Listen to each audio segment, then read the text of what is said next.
What's up, everyone? Welcome to popculture.com's group chat, where we talk about all the reality TV news that we care about and you really need to know. I'm one of your hosts, Anna Rumor. And I'm Jameson Brown. Jameson's back. Back. Victoria's on vacation. So the trio is not back together quite yet, but we're very excited to have you back, Jameson. Yeah, tag in. Yeah, we're right. We're outside the ring just slapping hands. We've got an awesome show for you guys this week. We're going to talk about the drama that's going down on Dancing with the Stars.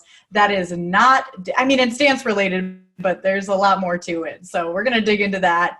There's a divorce on Real Housewives of Beverly Hills that no one saw coming, and it happened on election day. So it was like, boom, boom, boom, boom, right after that. And then we're going to break down, I know we talked about the Kardashians last week and how everyone's angry at them, but they just doubled down this week with 17 different things that people are mad at them about. So we're going to dive into at least 4 of those, because who knows if we have the energy to get through all of them emotionally and physically. But let's start off with Dancing with the Stars. Yes. Just for a brief recap of this week, Chrishell and Gleb got sent home.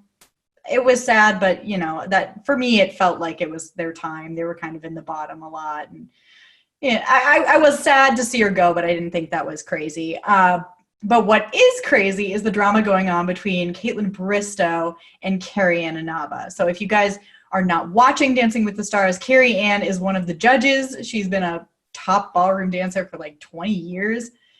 And Kaitlyn is a former bachelorette. She started off really strong this season, was getting a lot of high scores.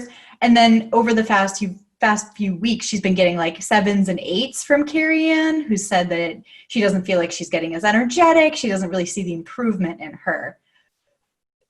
Kaitlyn is taking this very personally, as is her partner, Artem, and they are really pushing back against it, saying that she's judging them unfairly, saying that it feels like it's personal. And these are direct quotes from them. It's getting intense, and to the point where on Monday's show, Carrie Ann and Artem got into a little back and forth about whether something was a lift or not. And I don't know. It's getting kind of awkward to watch. What do you think, James? Yeah, no, it is awkward, and I was gonna ask. When this turn happened on the judging side, is this something do you think warranted? Is there something else at play maybe on the sidelines that's leading to it? What's the deal?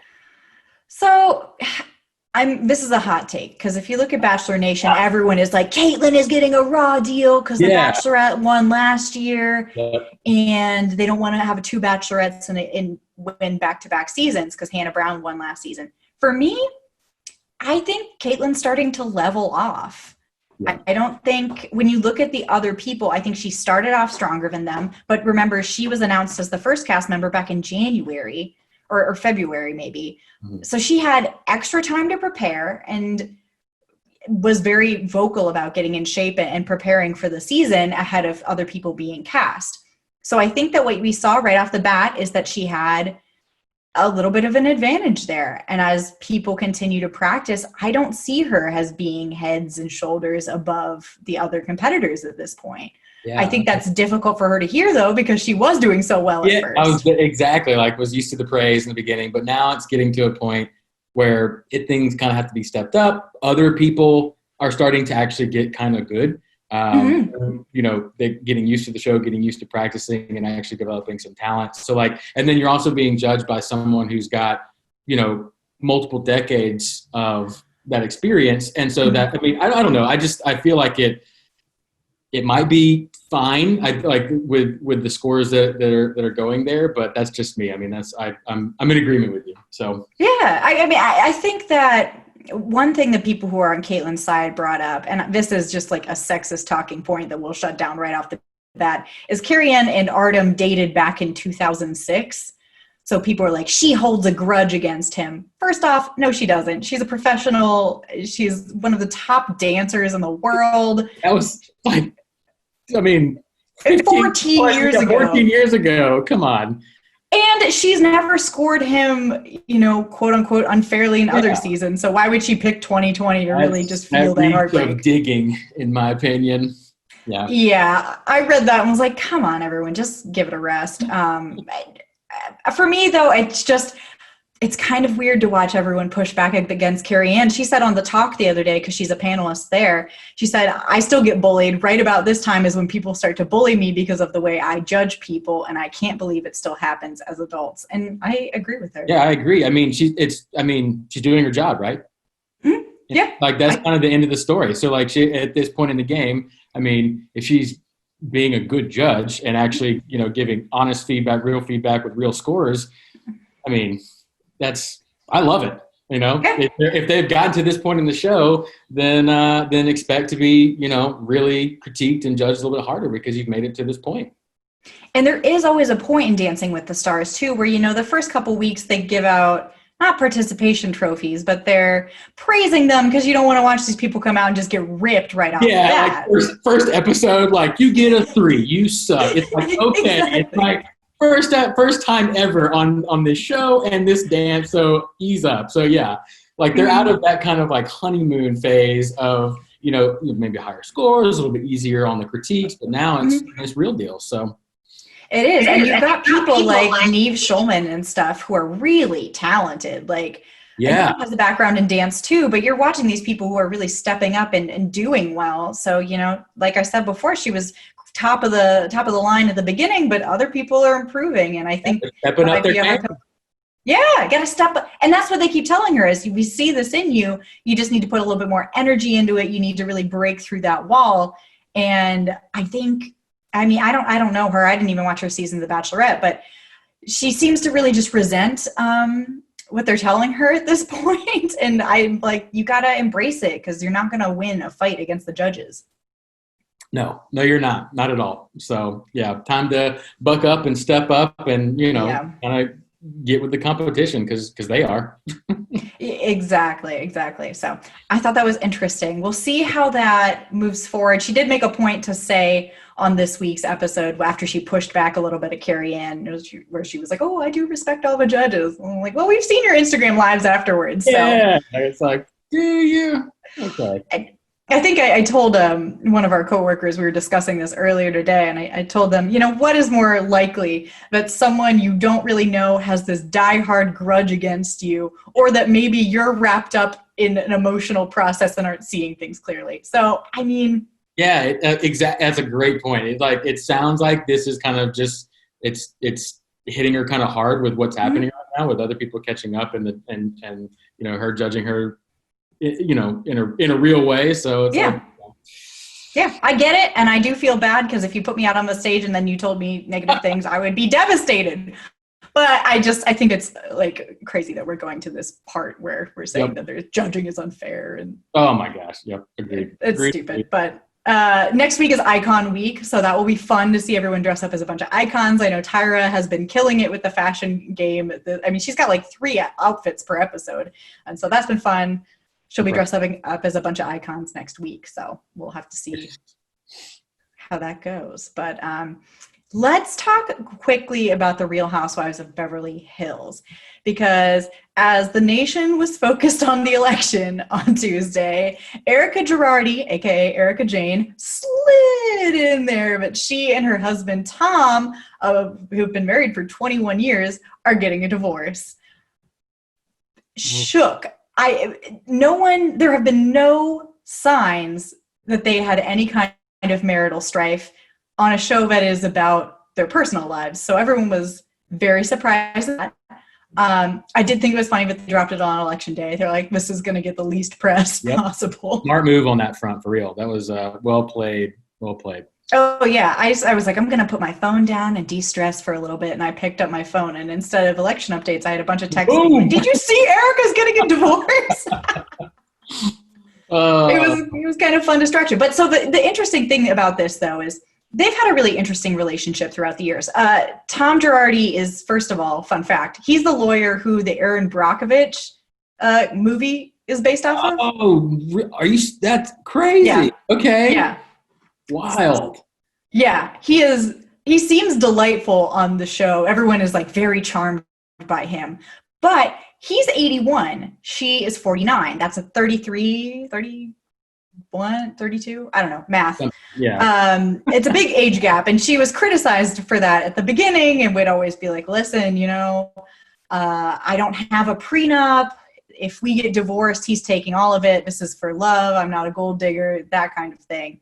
So we know she doesn't have a prenup, and that will be interesting to see how that shakes out in the divorce, because he's the moneymaker. She's got her Housewives career, but their house has a church inside of it. So yeah, it's crazy. It's like this gilded Catholic chapel inside their house. It's crazy. Wow. Nice. So we'll be following along with that. There's been no details about what has gone on. There are obviously always rumors out there that there was infidelity on her part, but there's nothing to back that up. It's just people speculating. And then looking back on this past season, I did have a moment where I was like, maybe we should have known this earlier, because she was starring in the Broadway rendition of Chicago right before COVID shut everything down. I think they performed like twice, unfortunately, before everything had to come to a close. And he didn't come to opening night. Ooh, I would say that's like a telltale sign. Like yeah. Well, and this is classic Erika too, because her whole thing is like she's cold as ice and there's a facade that you can't get through. But whenever someone asked a question about why Tom wasn't there, and they didn't seem like they were being particularly malicious about it seemed like they were more curious, she right away deflected and was like, well, Garcelle wasn't there either. And Garcelle is like her tangential friend who it's the first season that she's on the show. Yeah. But it worked. We all forgot about it. Yeah. I can't believe we forgot about it, because that like misdirection answer seemed pretty obvious.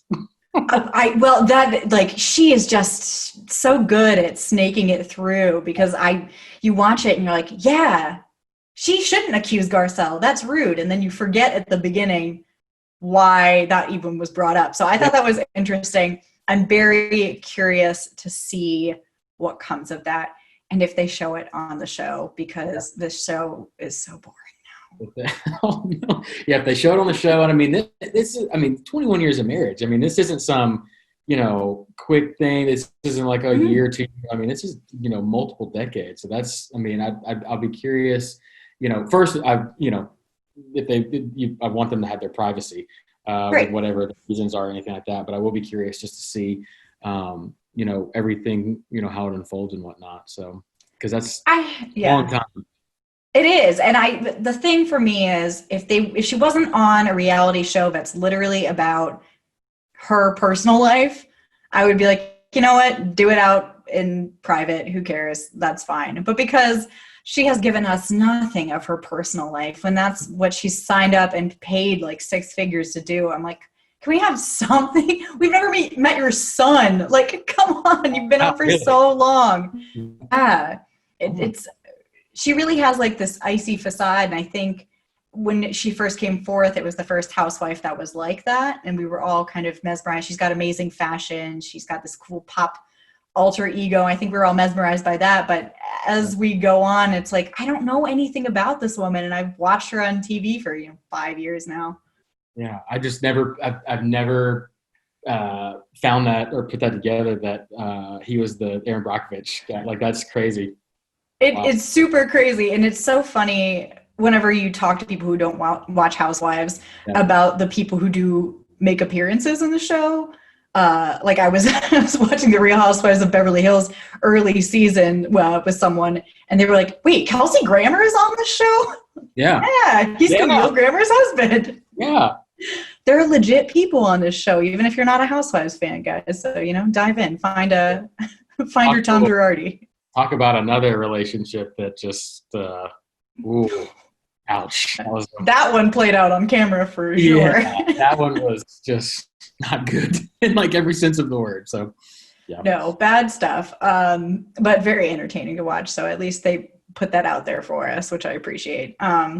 So we'll see what happens with that. We'll keep you updated. I mean, we've got a million years until the next season because it just ended like a month ago. So, we'll see. Let's take a quick break and we'll come back and we'll talk about the Kardashians because we have so much to touch on. All right, we are back. my first line that I wrote in the outline is just what a week. So we're coming off of the other week. We had a lot of backlash for the Kardashians jetting off to a private island for Kim's 40th birthday, being like, oh, I just need things for a while. They aren't super rich and don't have every. I gotta jump in. Was that what generated the meme? Yes, that was it. That was. It was okay. Wasn't I that saw a good the meme? first before, like I saw the news, and I was like, I don't know where this is from. It's clearly the meme, so it's from extracted from something. But I thought it was hilarious, and okay, so I'm just double checking. Gotcha. No, that was my experience too. I scrolled through Twitter and I saw like 4 different pictures with the exact same weird text. Yep. I was like, what is this? Who is this in reference to? And then I saw Kim's tweet. I was like, oh, of course. Yep. So, people are already being critical of them. And this is just a side note. We talked in depth about that because they said everyone had to quarantine and test and blah, blah, blah before they went to the island. But if you look at the timeline, Kanye was on the island, but he flew out there right after doing Joe Rogan's podcast in person. We have video of that. So he didn't quarantine for 2 weeks. Ooh. I'm sure he had some kind of testing, maybe, but I just want to say that that's not what they're saying happened. So I'm starting to cast doubt upon all of their safety precautions if they're not being completely honest with them. But so right after that, everyone's already mad at them. So Kendall Jenner decides to have a big Halloween birthday party where everyone's not wearing a mask. Oh. And there's a video of her blowing out the candles on this cake while this poor employee, he's wearing a face mask and a face shield and is leaning back at like a 90-degree angle to try and get away from her breath. It's just like, it's so tone deaf, and it's just, how can you not expect that to be criticized?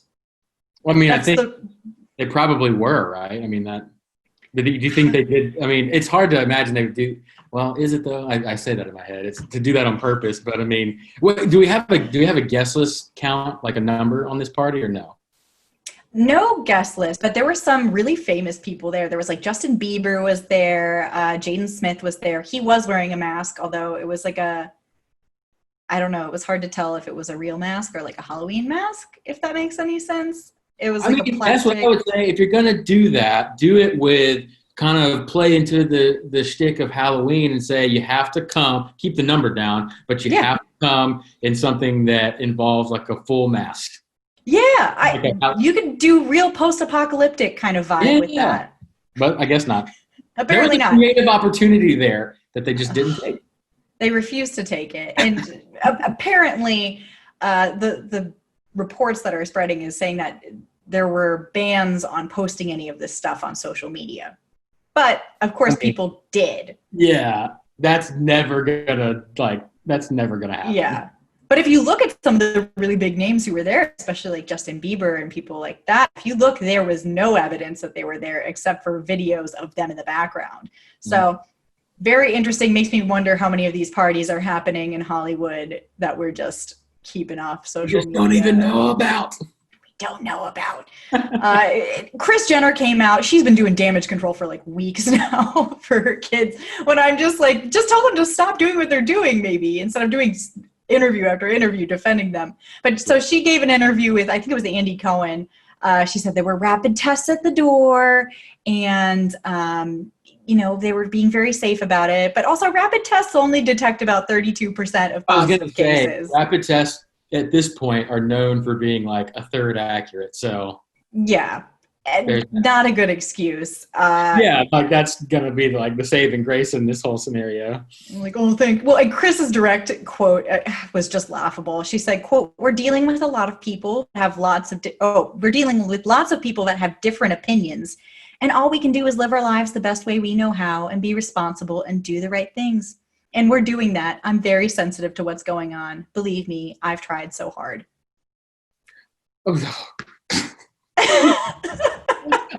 Believe me, I've tried so hard. Yeah, we tossed this massive Halloween party. Got it. Okay. Trying so hard, guys. Got it. I would rather them, if they're going to do this, I would rather them just take it on the chin and not defend themselves. because their defenses are, first of all, the words that I just read are nonsense. They mean nothing. It's like peak PR, 60 words of absolute nonsense.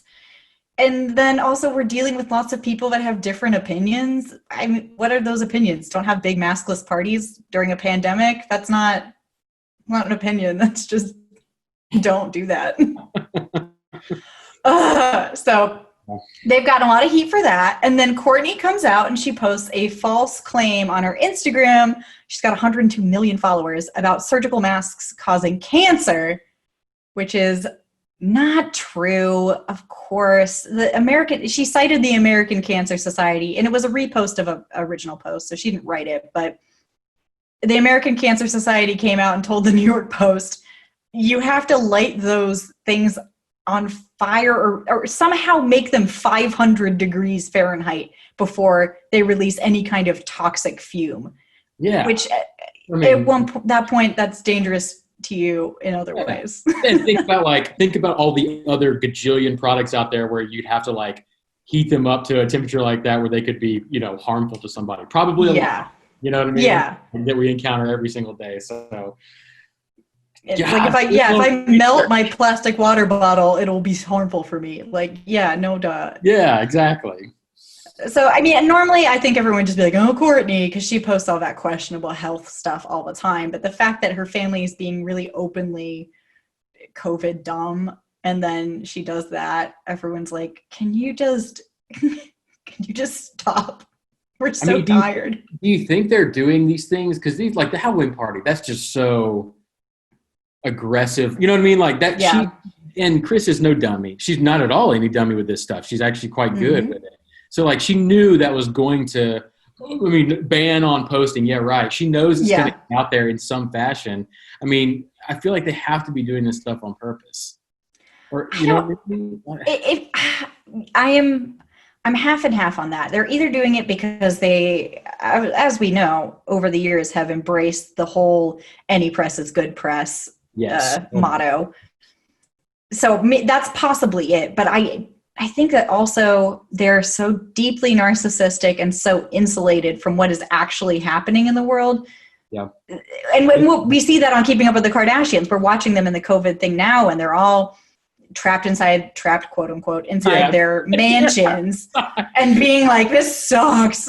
Like, no, it doesn't. You're fine. Yes. And you said the word that like tipped this off my head. It was insulated. And I was, my wife was watching the David Letterman interview with Kim Kardashian, and I walked in there and I heard a tidbit about her saying that like her normal now is like feeling comfortable to go to bed with like, what'd she say, like 7 bodyguards or something around the house. Oh my gosh. Or something. And I was just like, I mean, that's fine, but just like at least acknowledge like that is like your scenario in situations like the ones we're talking about now with these ridiculous Halloween parties, things like that. Mm-hmm. So it's just, it blows my mind when things like this happen. Yeah, I honestly would respect them so much more if they came out and said, you know what, we are ridiculously rich beyond the point that we probably should have, that any one person should have this amount of money. I don't understand the experience of normal Americans. I could never. We live in different realities.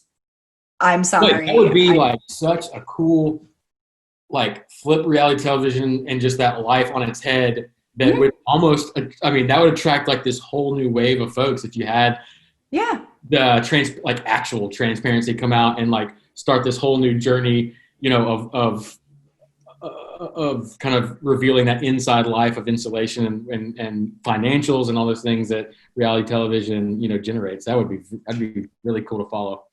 It brings me to mind a Twitter thread, I think it was last year, by Chrissy Teigen, where she just posted all these weird inside things about being a celebrity. Like, how do you board a private jet? Is there security? Those kinds of things. And people were fascinated because it really isn't anything that anyone else would know. Yeah. And reading that, you're like, whoa, first of all, man, am I poor. But second of all, I would love to know more of this stuff. This is interesting. I don't want the Kardashians to pretend they're like me. I want to see them go on fabulous trips and be rich and silly. I don't need them to be like, well, we're all in this together. Like, no, you're not. Yeah. Yeah. It's interesting. And I was actually talking to one of my friends who is diehard Kardashian lover. She'll defend them till the day that they die. And we go back and forth and talk about it all the time because I'm very critical of them. And who's to say that either one is right? But even she, someone who really defends them, was saying that it's no longer fun to watch them. She can't back them anymore. She's not having fun watching them anymore because they are not taking any of this COVID stuff seriously. And it is so serious that watching them kind of cavort around is ruining the whole experience for her. And I thought that was interesting coming from someone who really likes them. Yep.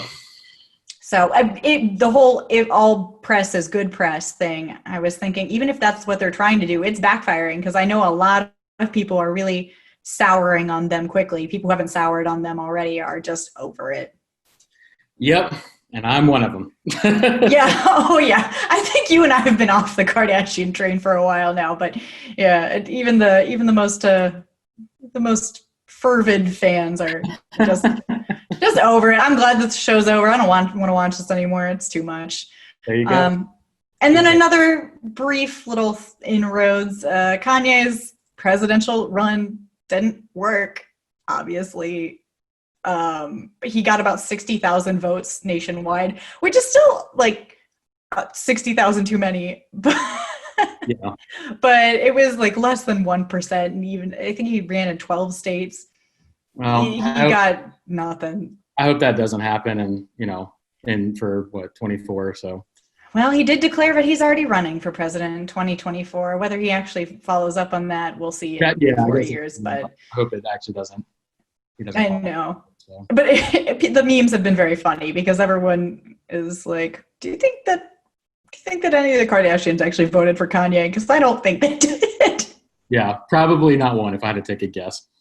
I would hope not. It's tough, but also he's not a viable candidate. So good to do. Nope. Oh, nope.